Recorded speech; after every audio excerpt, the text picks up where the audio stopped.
Bien, bonjour à toutes et à tous. Il est 11 heures, on va respecter notre timing. Le webinaire est enregistré, donc les retardataires auront la possibilité de reprendre le webinaire à son démarrage. Je vous souhaite la bienvenue pour ce webinaire consacré au RGPD.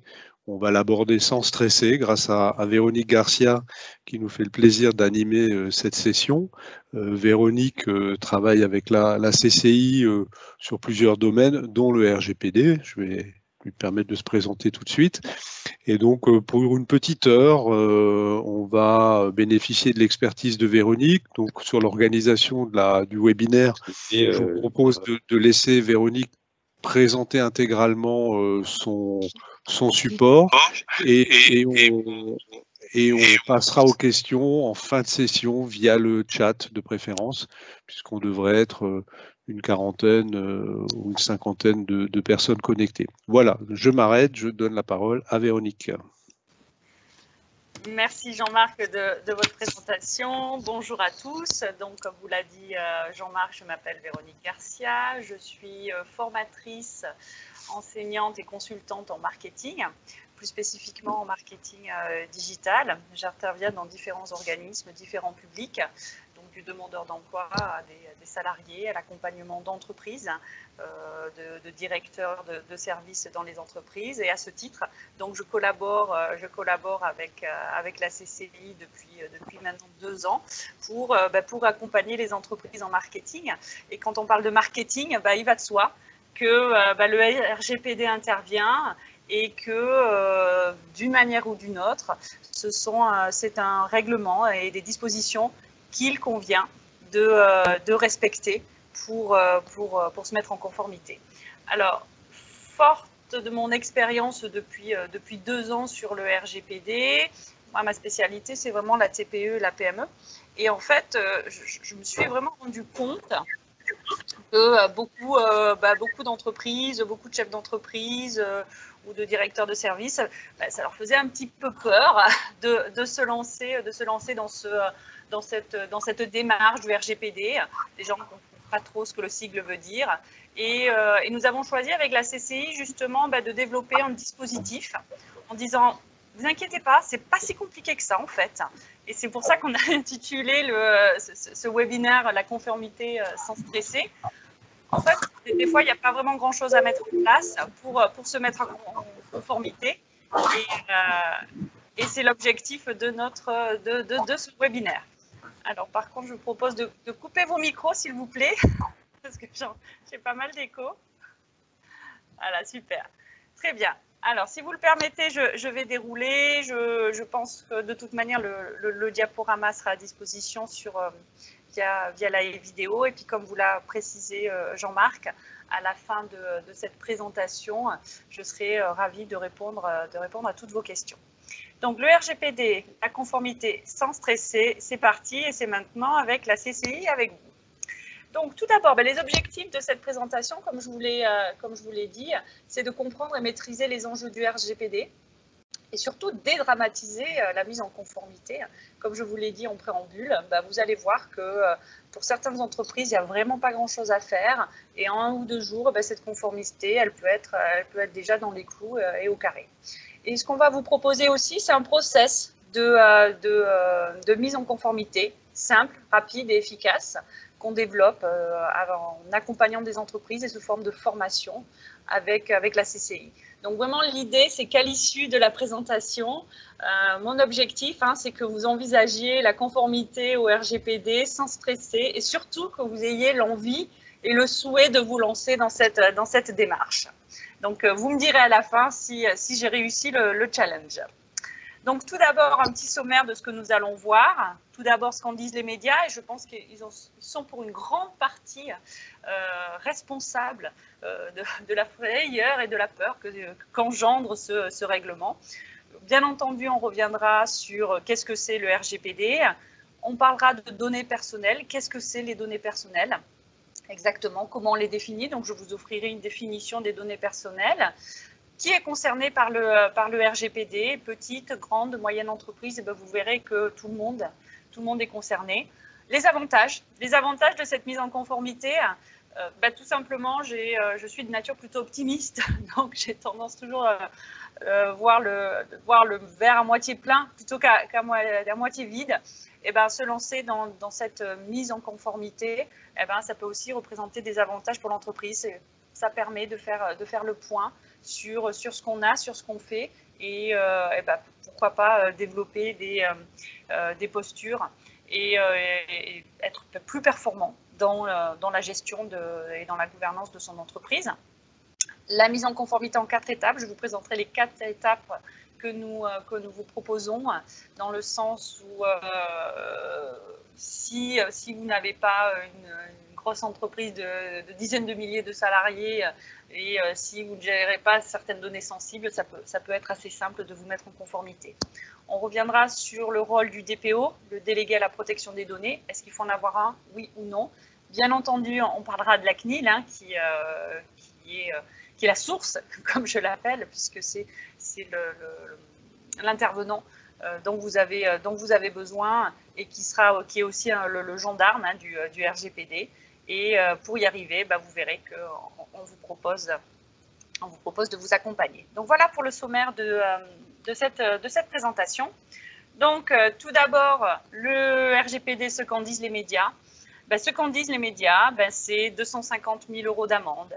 C'est la CNIL qui inflige une amende historique à Google. C'est la CNIL qui condamne Uber à 400 000 € d'amende après le piratage de ses données. C'est Sergic, qui est une société dans l'immobilier, qui a eu une sanction de 400 000 €. Et puis l'usine Nouvelle, qui nous dit que la France est le pays qui inflige le plus d'amendes et les plus lourdes pour le RGPD. Et en fait, je me dis que ça, c'est des choses qui résonnent dans le milieu d'entreprise et dans l'entrepreneuriat. Et en fait, ça fait un petit peu peur. Mais j'aimerais vous rassurer, imaginez bien, vous devez bien comprendre que avant d'en arriver là, avant d'en arriver à des amendes, à des sanctions aussi drastiques et aussi importantes, ça ne se fait pas du jour au lendemain. C'est-à-dire que la CNIL ne va pas intervenir aujourd'hui et vous dire, voilà, je vous inflige une amende. Le rôle de la CNIL, c'est aussi de vous accompagner, c'est pas seulement de vous sanctionner. Et si vous montrez votre bonne foi, si vous montrez que vous êtes dans une démarche, dans une posture visant à vous mettre en conformité dans les meilleurs délais, même si rien n'est parfait, parce que bien entendu tout est perfectible, même si rien n'est parfait lorsque la CNIL vient vous auditer, c'est pas très grave. Il faut quand même montrer que vous avez fait le nécessaire. Et puis s'il y a des choses à corriger, la CNIL sera là aussi pour vous aider en disant voilà, ça, il vaut mieux faire ça ou comme ça.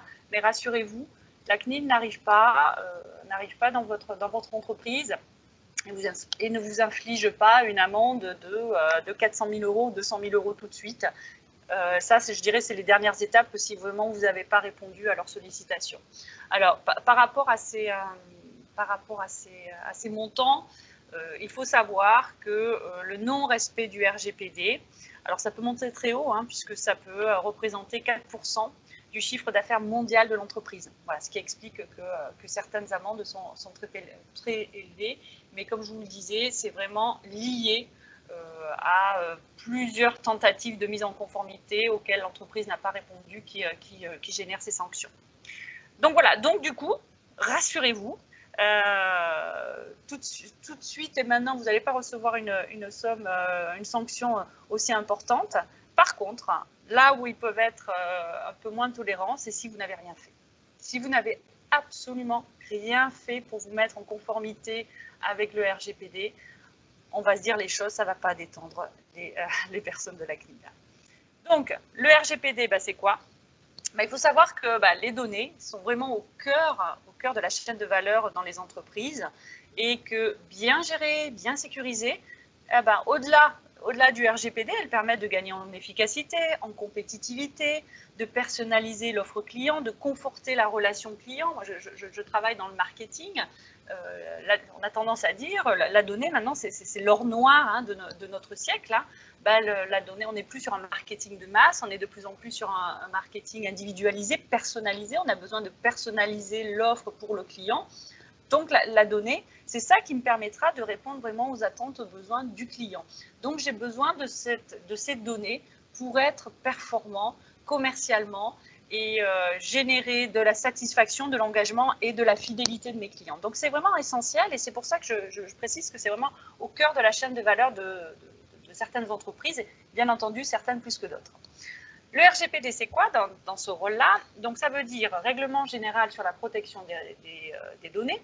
Ça désigne une directive européenne sur les données personnelles qui a été publiée en 2016 et qui est entrée en application dans les États membres de l'Union, donc maintenant les 27, depuis mai 2018. Donc là, on va arriver presque à 3 ans de mise en application. Le RGPD, pour ceux qui connaissent, il va dans la continuité de la loi informatique et liberté de 1978, mais il va renforcer, ce règlement va renforcer le contrôle par les citoyens de l'utilisation qui peut être faite des données le concernant. Il existe plusieurs données personnelles, mon nom, mon prénom, mon adresse, mon mail, mon numéro de téléphone, le nombre d'enfants que j'ai, l'âge qu'ils ont. Ces données, elles me sont propres, elles m'appartiennent. Et une entreprise ne peut pas s'accaparer ces données me concernant, parce qu'elles sont à moi, elles sont miennes, et en faire n'importe quoi. Donc, une entreprise, de nos jours, si elle demande de récupérer de la donnée pour vous, pour un client, il doit y avoir un objectif précis. C'est-à-dire qu'il n'est pas justifié de poser qu'une entreprise, comme Buraliste par exemple, qui vend des journaux, fasse une carte de fidélité et demande la couleur de vos cheveux. Il n'y a pas d'objectif précis. Donc ça, c'est la première chose. Quand une entreprise récupère de la donnée, il doit y avoir un objectif précis. Et ce n'est pas seulement au bon vouloir et au bon vent du directeur ou directrice marketing. Et surtout, il faut que moi, en tant que personne qui donne ma donnée, qui donne accès à mes données personnelles, j'offre mon consentement, je donne mon consentement pour le traitement de ces données. À savoir, je donne mon consentement pour qu'on me sollicite par email, je donne mon consentement pour qu'on m'appelle par téléphone. Sans quoi, je ne suis pas en conformité avec le RGPD. Donc le RGPD, c'est quoi? C'est les données des personnes sont personnelles. Les entreprises qui veulent prendre des données des personnes, elles ont le droit, mais dans un objectif bien précis. Et elles ont l'obligation de recueillir le consentement de ces personnes pour le traitement de ces données. Donc vous allez me dire, c'est bien beau, mais c'est quoi une donnée personnelle? Alors effectivement, une donnée personnelle est à prendre au sens large. Ce n'est pas seulement le nom et le prénom.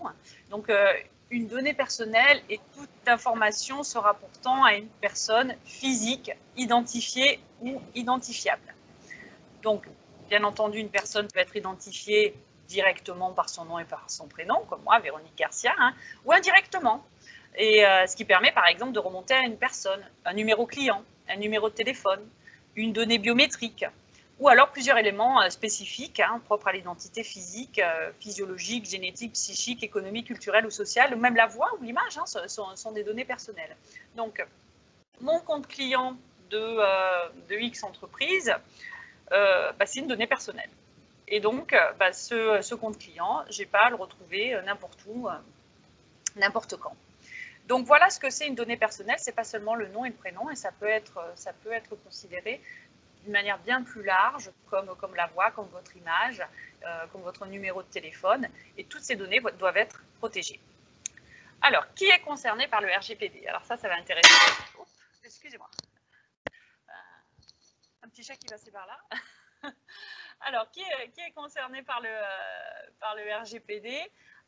Et ça va certainement intéresser beaucoup de personnes qui sont là, puisque bien souvent, lors de ces webinaires, il y a beaucoup de TPE et de PME. Il faut savoir que tout organisme, quelle que soit sa taille, son pays d'implantation et son activité peut être concerné par le RGPD. Que l'organisation soit publique ou privée, dès lors qu'elle traite des données personnelles pour son compte ou non, dès lors qu'elle est établie sur le territoire de l'Union européenne ou que son activité cible directement des résidents de l'Union européenne. C'est-à-dire qu'une société qui est établie en France et qui exporte des produits dans les pays du Maghreb ou du Moyen-Orient doit respecter le RGPD. Tout comme une entreprise qui est établie en Chine, par exemple, mais qui propose via son site e-commerce de livrer en France, a l'obligation de respecter le RGPD.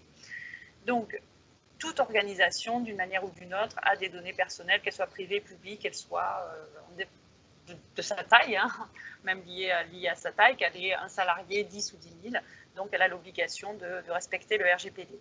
Plus que ça, le RGPD aussi concerne les sous-traitants qui traitent des données personnelles, donc des autres organismes. Donc, si vous collectez, vous dédonnez pour le compte d'une autre entité, vous avez des obligations spécifiques pour garantir la protection de ces données, pour les sécuriser. Vous ne pouvez pas faire n'importe quoi avec ces données. Et on le verra tout à l'heure, c'est aussi un argument que maintenant certaines entreprises requièrent de la part de leurs sous-traitants et inversement, le respect du RGPD. Donc, les avantages de la mise en conformité. Comme je vous disais tout à l'heure, moi je suis une nature plutôt optimiste, alors je vois le verre à moitié plein. Et je trouve qu'il y a vraiment des intérêts à se mettre dans cette démarche. J'ai pu accompagner des entreprises qui n'étaient pas du tout au fait du RGPD, et puis on a pu un petit peu faire le point sur les données qu'elles récupéraient, les données de leurs salariés, les données de leurs clients. Puis en fait, ça nous a vraiment permis de faire le tri. Hein. Donc là, je vais vous présenter un document qui est édité par la CNIL et qui est vraiment bien, qui présente les 6 avantages du RGPD, surtout pour les PME et pour les TPE. Et je pense que vous allez vraiment vous y retrouver, puisque un des premiers avantages du RGPD, c'est renforcer la confiance. La confiance, avec qui? Avec ses clients, mais aussi avec ses salariés. Hein. Donc, je respecte les droits de mes clients, je respecte les droits de mes salariés, ça contribue à l'image de mon entreprise, à l'image d'une entreprise sérieuse, l'image d'une entreprise responsable.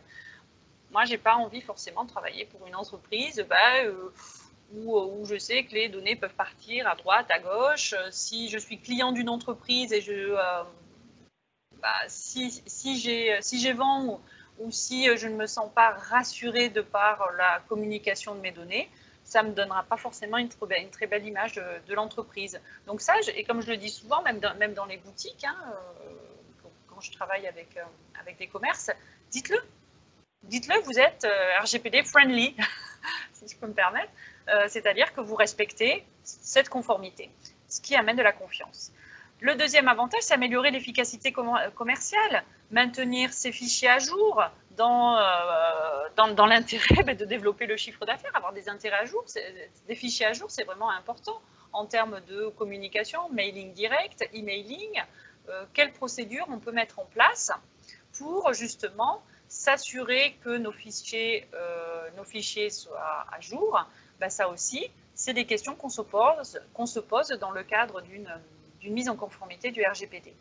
Mieux gérer votre entreprise, alors c'est un bien grand mot, hein, mais comme je vous l'ai dit tout à l'heure, quand on collecte de la donnée, il faut avoir un objectif très précis. Je ne peux pas collecter de la donnée parce que ce matin je me suis levée et que j'aimerais bien connaître la taille ou le poids de mes clients, ça n'a pas de sens. Je dois récupérer de la donnée qui est importante, qui est essentielle. Donc en fait, l'idée, c'est de se dire, attends, quand je fais mon programme de fidélité, est-ce que toutes les données que je demande à mes clients, est-ce qu'elles me sont vraiment nécessaires? Est-ce qu'il y a vraiment un réel besoin de collecter ces données par rapport à l'objectif que je veux faire? Donc c'est aussi se poser des questions sur est-ce qu'il y a des choses qui sont peut-être inutiles et qui n'ont pas de sens. Donc voilà ces trois avantages. Le quatrième avantage, c'est améliorer la sécurité des données de votre entreprise.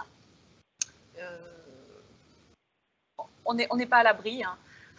Aucune entreprise n'est à l'abri de défaillances en termes de sécurité informatique qui peuvent avoir des conséquences, vous le savez bien, désastreuses pour l'entreprise. Je parlais à mon frère qui habite Bordeaux, son entreprise de plus de 700 salariés a été hackée. Ça fait 15 jours hein, qu'ils sont en chômage partiel parce qu'il n'y a plus moyen de travailler. Il n'y a plus moyen de travailler, ils n'ont plus accès à leurs données, ils n'ont plus accès à leur logiciel. Enfin, je ne vais pas rentrer dans les détails, mais vous savez à quel point c'est très important de bien sécuriser votre informatique, vos données, vos logiciels. La mise en conformité avec le RGPD, ça permet aussi de faire le point là-dessus. On en est où? Qu'est-ce qu'on fait? Est-ce qu'on est bien protégé? Est-ce qu'on a bien dupliqué nos données? Est-ce qu'on peut les récupérer? Est-ce que toutes les sécurités sont mises en place? La mise en conformité au RGPD, dans un sens, vous oblige, j'aime pas ce terme, mais vous dit, tiens, qu'est-ce qui est fait? Réfléchissons-y, remettons tout à plat, écrivez-le sur... on peut l'écrire, bon, il faut l'écrire d'ailleurs sur une procédure pour être sûr que c'est bien clair. Et surtout, qu'est-ce qu'on fait en cas de défaillance? Donc ça, c'était le quatrième. Le 3, ça va pas. Donc ça, c'était le quatrième avantage. 4, rassurez vos clients, vos donneurs d'ordre et ainsi développer votre activité. On parlait tout à l'heure de sous-traitants. Vous êtes sous-traitant ou vous faites appel à des sous-traitants. Je pense que si vous faites appel à des sous-traitants, vous avez besoin quand même d'avoir cette sécurité, de savoir que le sous-traitant avec qui vous avez convenu d'un contrat est sérieux et responsable et fera attention aux données que vous allez lui confier. J'ai accompagné une entreprise qui confiait la gestion des payes à un sous-traitant. C'est des données qu'on n'a pas envie de voir dispersées partout.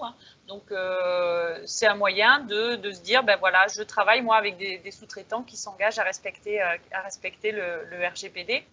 J'ai un étudiant qui travaille dans une entreprise de création de logiciels et on leur demande de passer tout plein de certifications avant de démarrer leur job, tout simplement pour assurer tous leurs clients en disant voilà, on a mis en place tout un process de compétences et de responsabilisation de chaque collaborateur. Donc, ils doivent respecter tout ce protocole. Ça fait partie donc je pourrais même dire d'un avantage concurrentiel d'avoir une entreprise qui dit oui, moi j'ai mis en place des process qui permettent vraiment de sécuriser vos données. Et puis éventuellement, alors ça, je ne l'ai pas encore expérimenté, mais la portabilité, ça peut créer des nouveaux services. Par exemple, la portabilité des données, puisque, alors on va peut-être le voir, mais très, très brièvement, un des dispositifs du RGPD, c'est qu'il y a l'obligation de générer la portabilité des données. Voilà pour les avantages, donc renforcer la confiance, améliorer l'efficacité commerciale, mieux gérer votre entreprise, améliorer la sécurité des données de votre entreprise, rassurer les clients et donneurs d'ordre et ainsi développer votre activité, entre autres pour les sous-traitants, et puis éventuellement créer des nouveaux services. Voilà 6 avantages qui ne sont pas à négliger.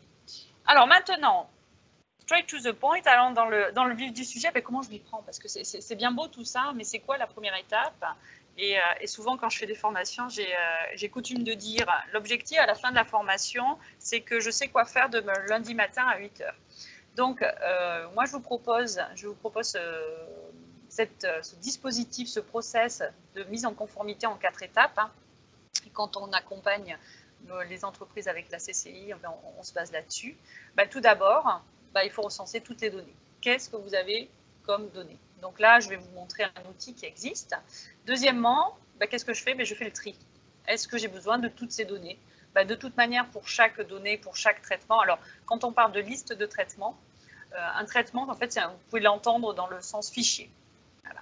Donc, une fois que j'aurai identifié toute ma liste de traitements, je vais prendre chaque traitement, je vais prendre chaque fichier et je vais détailler un petit peu ce qui se passe pour chaque fichier.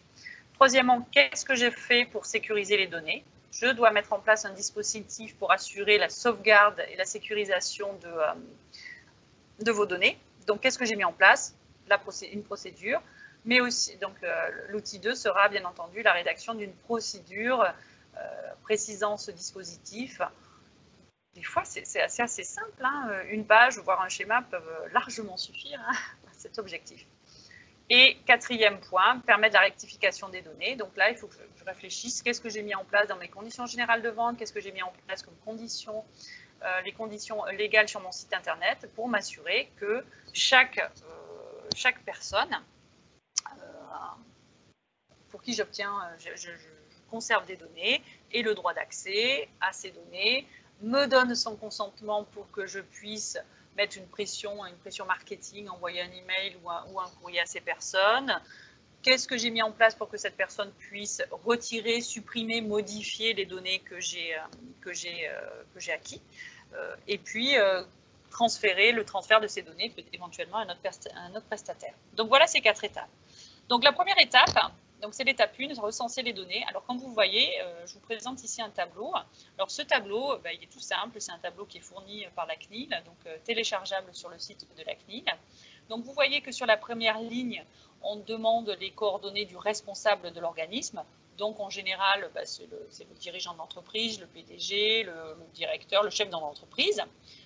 Deuxièmement, sur la deuxième ligne, vous devrez rentrer les coordonnées du représentant, c'est-à-dire de la personne qui est responsable de ce traitement, qui s'occupe de ces fichiers. C'est pas forcément le chef d'entreprise, hein. Ça peut être par exemple le ou la DRH, le ou la directeur ou directrice marketing, voilà, qui est la personne en charge de ces fichiers.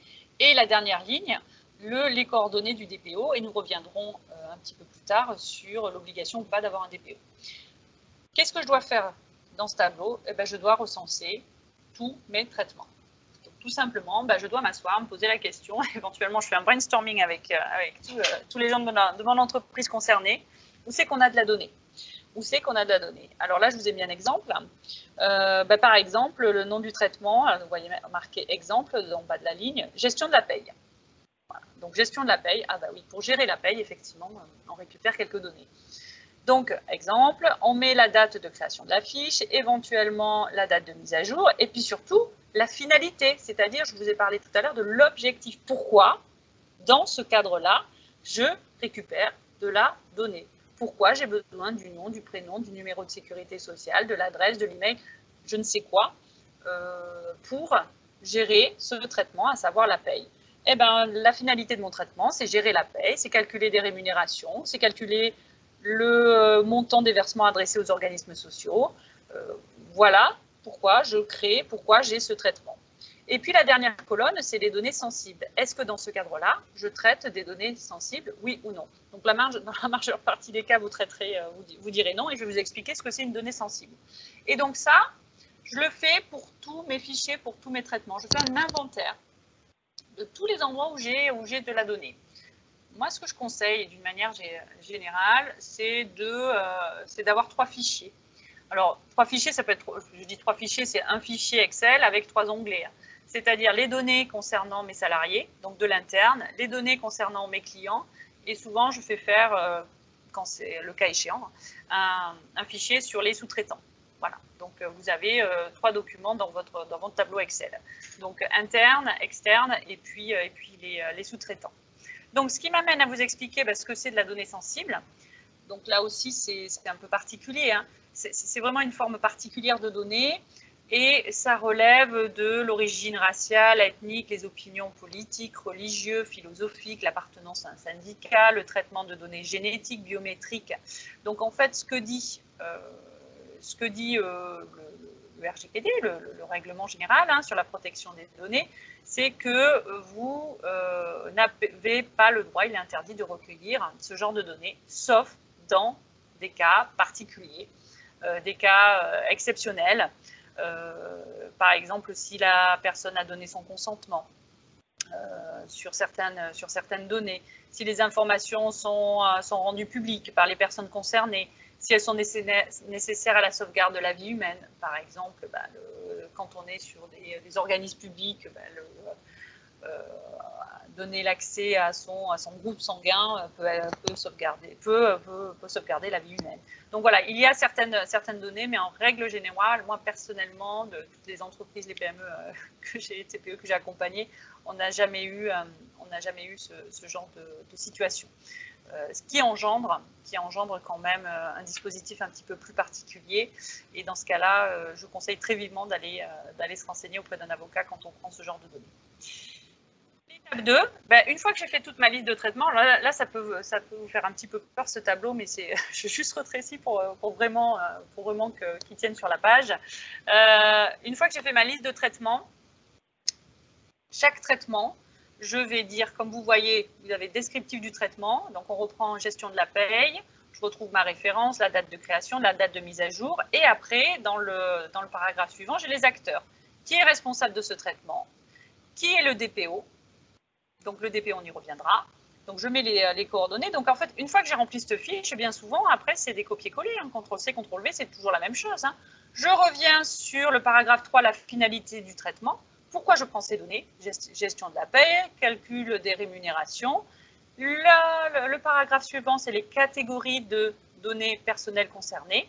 Qu'est-ce que je prends comme données? Le nom, le prénom, l'adresse, le RIB, le numéro de sécurité sociale. Donc ça, je fais ma petite liste. Et juste à côté de la description, vous voyez, il y a marqué durée de conservation. Moi, ce que je vous conseille, c'est de respecter la durée légale. Donc, si les fiches de paye, légalement, vous devez les conserver 3, 5, 10 ans, vous partez là-dessus. Les catégories, le paragraphe suivant, les catégories de personnes concernées, en l'occurrence dans la gestion de paye, c'est les salariés, et c'est seulement eux. Les destinataires, qui c'est qui va avoir accès à ces données? Destinataire 1, 2, 3, les services qui traitent les données, les partenaires institutionnels ou commerciaux, comme les organismes sociaux, la banque. Là, je fais ma petite liste. Et quelles sont, dans le paragraphe suivant, les mesures de sécurité que j'ai mis en place pour sécuriser toutes ces données? Là, je vais lister toutes les procédures que j'ai mis en place. Peut-être, il n'y en aura qu'une, là, il y en a 3, mais ça peut être une seule. Il y a une procédure spécifique sur la sauvegarde des données. Et tout est précisé dans cette procédure. Donc, par exemple, dans l'exemple qu'on voit ici, les mesures de protection de logiciels, la sauvegarde des données, comment c'est fait, peut-être la sauvegarde sur un serveur externe, le contrôle d'accès. Et ça, tout ça, en général, je l'ai mis sur ma procédure. Et bien entendu, dans les cas particuliers, s'il y a des transferts hors Union européenne, là, c'est un petit peu plus complexe. Il faut mettre le destinataire, le pays, le type de garantie qui existe, et les liens vers la documentation, en l'occurrence un contrat. Donc ça, c'est l'étape 2. Premièrement, je fais mon inventaire, je fais la liste de tous mes fichiers où j'ai de la donnée, interne, externe, prestataire. Après, je prends chaque fichier et je remplis cette feuille. Alors au début, cette page, j'ai fait l'exercice avec une entreprise. Au début, on a mis un quart d'heure. Un quart d'heure à la remplir. Mais je peux vous assurer que les suivantes, ça va très vite. Ça va très vite. 5-10 minutes par fiche. Et puis c'est terminé. La troisième étape, c'est la sécurisation des données. Qu'est-ce que j'ai mis en place pour sécuriser les données? J'ai une obligation, dans le cadre du RGPD, de sécuriser les données. Je dois faire le nécessaire pour que mes données soient sécurisées. C'est-à-dire, alors donc moi là, je fais une petite... Alors ça, vous voyez, la petite procédure que j'ai écrite ici, c'est vraiment du basique, c'est sur une feuille Excel. Je mets la procédure, qui c'est qui la rédige, le rédacteur, la date, l'objet, éventuellement le vocabulaire spécifique. Comme je dis souvent, ça c'est des procédures que peut-être que vous aurez à fournir. Si vous parlez toujours de RM, responsable magasin, mais vous écrivez RM, la personne qui va lire votre procédure, elle ne saura pas forcément ce que c'est. Donc, s'il y a un vocabulaire spécifique, précisez-le. À qui je diffuse cette procédure, je mets les destinataires, et puis après, je détaille. Quelles sont les mesures de protection de mes locaux? Je détaille ce que j'ai mis en place. Les mesures de protection des logiciels, je détaille ce que j'ai mis en place, l'installation d'un nouvel antivirus, nouvelle génération. La sauvegarde des données, comment ça se passe? Le contrôle d'accès des utilisateurs aux données, par exemple, il y a un mot de passe pour tous les logiciels. Ce mot de passe est changé tous les 3 mois, 6 mois, je ne sais quoi. On précise aussi. La sauvegarde de fin de journée, la destruction des données, quand sont détruites les données, je le précise.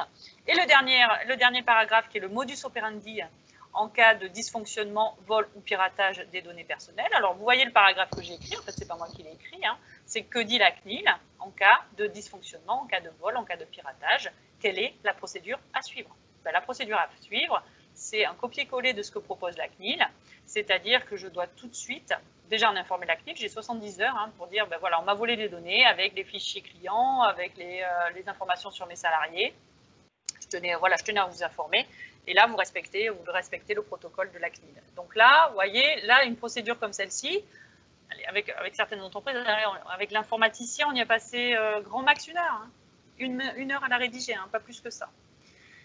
Et la troisième étape, c'est permettre la rectification des données. Qu'est-ce que j'ai mis en place? Alors là, des fois, ça demande un petit peu plus de développement parce qu'il faut mettre à jour les conditions légales du site Internet ou éventuellement les conditions générales de vente. Mais une fois que j'ai mis ça, un formulaire sur Internet pour assurer la rectification des données pour les clients. Qu'est-ce que j'ai mis en place pour les salariés? J'ai un salarié qui est parti il y a 3 ans, mais j'ai toujours des données le concernant. Il faut que je prévoie une adresse dédiée où il peut m'envoyer un mail en disant, ben voilà, je veux supprimer mes données qui sont encore chez vous, je veux rectifier ces données, voilà. Donc ça, c'est des dispositifs que vous avez à développer. Donc dernièrement, parce qu'après on n'aura plus le temps pour les questions, je me dépêche un petit peu. La chose qui est aussi importante, c'est le DPO. Alors, le délégué à la protection des données, oui ou non, j'ai intitulé ça. Il faut savoir, alors, j'ai vu quand même beaucoup de choses concernant les DPO, les formations fleuries partout. Les DPO, des personnes se sont prétendues DPO. Faire attention, hein, on peut vous demander des fois des sommes, j'ai vu des sommes assez astronomiques pour avoir le nom d'une personne, pour avoir un DPO. Il faut vraiment vous renseigner pour savoir ce qu'il y a derrière. Donc tout d'abord, ce que vous devez savoir, c'est que le DPO n'est pas obligatoire. Ce que je conseille toujours, c'est quand même d'avoir un référent RGPD dans l'entreprise pour que le jour où les auditeurs de la CNIL arrivent, voilà, il y a une personne qui maîtrise le dossier, qui sache quoi montrer, quoi faire et les documents à présenter. Donc le DPO n'est pas obligatoire, par contre il est fortement encouragé. Donc le DPO n'est en aucun cas responsable du non-respect du règlement. Ça, c'est le responsable du traitement qui demeure responsable. Le DPO est là pour vérifier que vous êtes en conformité avec le RGPD. Si vous prenez un DPO externe, il convient qu'il soit idéalement situé dans l'Union. Donc, il y a 2 formes de DPO. L'interne, c'est-à-dire que c'est quelqu'un, il est membre du personnel de l'entreprise, ou externe, c'est-à-dire que vous faites appel à un prestataire. Et là, par contre, c'est payant, hein, ça peut revenir très cher. Donc, à vous d'y réfléchir. Et chaque chef d'entreprise doit vraiment se poser la question, qu'est-ce qui est le mieux pour moi? Mais même si vous optez pour pas de DPO, parce que vous n'en avez pas l'obligation, au moins identifier un référent RGPD dans l'entreprise. Qu'est-ce qu'il va faire le DPO?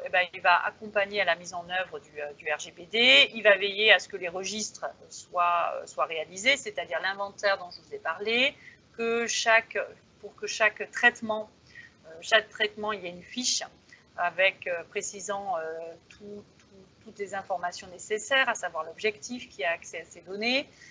Il va aussi rédiger, communiquer, mettre à jour les différentes procédures liées au RGPD. Alors, s'il est en interne, oui. S'il est en externe, ça dépend combien vous le payez, hein, tout simplement. Il y a des DPO qui vont aller très loin dans l'accompagnement, et puis il y a des DPO qui sont plus, là, en tant que prête-nom. J'ai une amie qui a un DPO externe. En fait, on lui a envoyé des tableaux à remplir. Donc, c'était vraiment à elle de faire tout le travail. Informer, conseiller le responsable du traitement, les sous-traitants, il est là aussi pour ça. Il contrôle le respect du règlement et du droit national. Il conseille l'organisme sur la réalisation de l'analyse d'impact. Alors ça, l'analyse d'impact, dans certains cas, surtout pour des données qui sont liées à des données personnelles, est susceptible d'engendrer un risque élevé si ces données disparaissent ou si elles sont volées, vous avez besoin de faire une analyse d'impact. Là, moi, ce que je conseille en général, c'est de faire appel à un cabinet d'avocats, parce que c'est un peu plus complexe. Même si la CNIL vous fournit des outils pour faire des analyses d'impact, c'est quand même très, très compliqué. Alors, pour savoir si vous devez faire une analyse d'impact, la CNIL fournit des listes avec dans quel cas, quel genre de données nécessite une analyse d'impact. Par exemple, des données liées à la santé, des données liées à la pathologie. Donc, tous les organismes, vous imaginez, publics, hospitaliers, sont obligés de faire une analyse d'impact.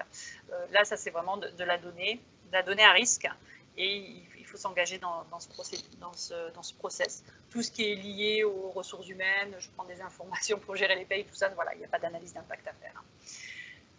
Donc, pour en revenir au DPO, coopérer avec l'autorité de contrôle active s'il y a un contrôle et être le point de contact avec l'autorité de contrôle. Voilà le rôle du DPO, interne ou externe. Alors, c'est facile de se dire, quand il est externe et il y a un problème, on l'appelle. Oui. Mais en interne, ça peut très bien se faire. Et s'il n'y a pas d'obligation d'avoir un DPO en interne parce qu'on a une petite structure, on a un référent RGPD qui peut très bien faire l'affaire et saura trouver le classeur et montrer toutes les procédures annexes. Alors attention, qui peut être DPO. Alors, je vous ai remis l'article du RGPD. Donc, sur la base, un DPO doit être désigné sur la base de ses qualités. Donc, ça, c'est qu'on est en interne. Professionnel et en particulier ses connaissances spécialisées en droit, et des pratiques en matière de protection des données, de sa capacité à accomplir sa mission. Il faut faire attention au conflit d'intérêts. Le DPO ne peut pas être jugé partie. C'est-à-dire qu'un DPO ne peut pas être la personne qui va choisir, un directeur marketing par exemple, qui va dire moi j'ai besoin de telle donnée pour mes offres commerciales. Ça ne pourra pas être cette partie parce que comment il va pouvoir juger les données qu'il prend. Donc, ce n'est pas possible.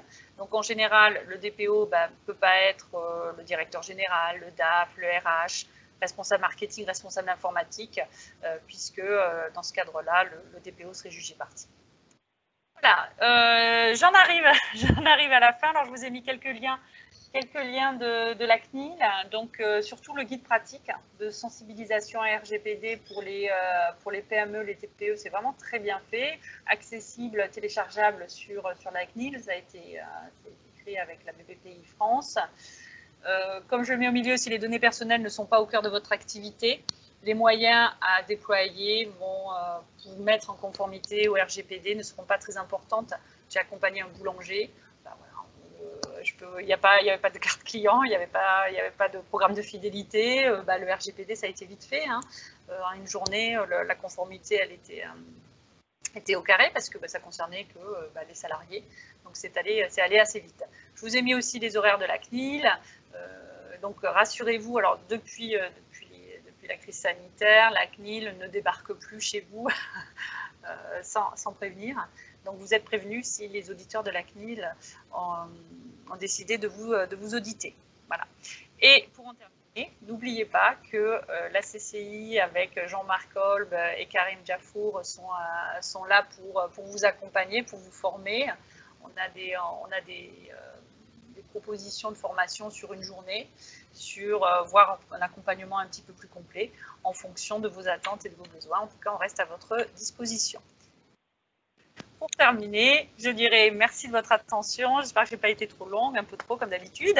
Et je me tiens à votre disposition pour répondre à vos questions. Et surtout, n'attendez pas d'être au pied du mur avant de vous lancer dans cette démarche. Merci de votre attention. Merci Véronique. Donc, je vous propose de passer par le chat. Ce sera plus simple si vous avez des questions à poser. Je reprécise ce que j'ai dit au démarrage. La présentation et le replay vous seront envoyés par mail, je pense à partir de demain, le temps de récupérer la vidéo, de faire un petit remontage de début et de fin. Et vous aurez à ce moment-là accès à l'ensemble des informations. Vous avez les coordonnées de Véronique également, sinon on vous les mettra si jamais. Voilà, donc maintenant, alors là je ne vois pour l'instant, à part la question sur la disponibilité de la présentation, je n'en vois pas. On va encore vous laisser 10 secondes pour réfléchir. Puis sinon, on clôturera le webinaire. C'était tellement complet, Jean-Marc, j'ai tout dit. Ouais, c'était clair, pédagogique et didactique, donc oui. En tout cas, est-ce que ça vous a donné envie? C'est ça, l'objectif, je le rappelle, l'objectif c'était de se dire, je ne suis pas trop carré sur le RGPD. Voilà, on a une question, on a une première question.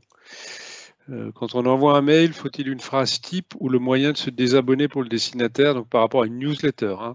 Un email, non, c'est un message individuel envoyé à une personne, mais une newsletter, oui. Alors, je vous laisse répondre. Oui, tout à fait. Vous avez l'obligation de proposer à la personne qui reçoit votre emailing, par exemple, j'imagine que c'est dans ce cadre-là que ça vous intéresse, de mettre une phrase. Vous avez la possibilité de cliquer pour vous désinscrire. Alors en général, si vous faites appel à des prestataires tels que Mailjet, Sendinblue, maintenant c'est automatique. Ils vous laissent plus, les prestataires d'envoi d'emailing ne vous laissent plus la possibilité d'enlever cette phrase. Donc elle y est par défaut.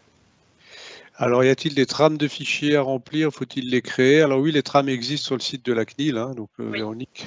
Tout à fait. Donc en fait, les fichiers que je vous ai montrés, je ne sais pas si vous vous souvenez, les tableaux bleus, c'est des fichiers Excel, tout simplement. Des fichiers Excel qui sont tout prêts sur la CNIL, hein, sur le site de la CNIL. Donc il vous suffit de les télécharger.